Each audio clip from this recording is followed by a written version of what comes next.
Le Salon du livre de Montréal est très attendu dans la grande région métropolitaine. 75 000 visiteurs se sont réunis en 5 jours.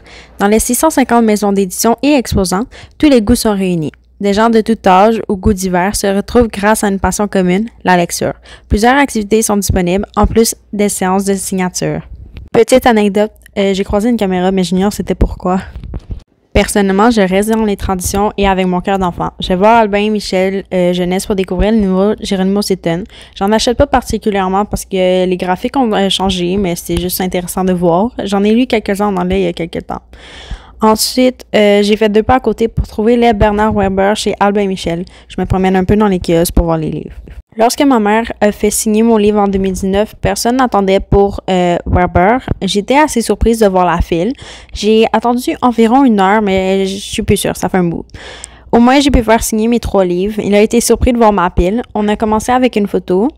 Ensuite, il a signé ses livres en ordre. Il a cherché quelque chose vers la fin du dernier tome, mais retourné signer le début. Selon ma mère, il y a une page, quand tu le lis, il faut arracher le coin. Donc peut-être qu'il regardait si je l'avais arraché, mais j'ai toujours pas lu les livres, je les ai juste achetés usagés. J'ai mis un post-it pour empêcher l'œil de me regarder la nuit si jamais vous vous demandez pourquoi. Mes autres additions, Geronimo ne signe plus et j'ai déjà lu Catherine. Ils sont donc tombés à l'eau, donc c'est le seul auteur que j'ai fait signer. Petite spécification, dans la vidéo, je vous montre les particularités de la dernière page. Il y a une page noire et une page où c'est écrit « Je vous regarde ». Finalement, je n'avais pas toutes les BD de Léa Olivier. Après avoir filmé l'ouverture, je me suis rendu compte que je n'avais pas le numéro 9 et 10, alors je les ai achetés. Cet album fut un achat imprévu. Il y a une petite histoire liée à ça. La collègue à ma mère fait des albums, donc on est allé pour acheter son dernier livre. Et en allant à l'édition, j'ai regardé les autres albums comme ça. Il y en a certains qui m'avaient intéressé, mais lui, il a attiré mon attention. Mais j'étais comme, ah non, j'ai trop dépensé, je vais pas l'acheter.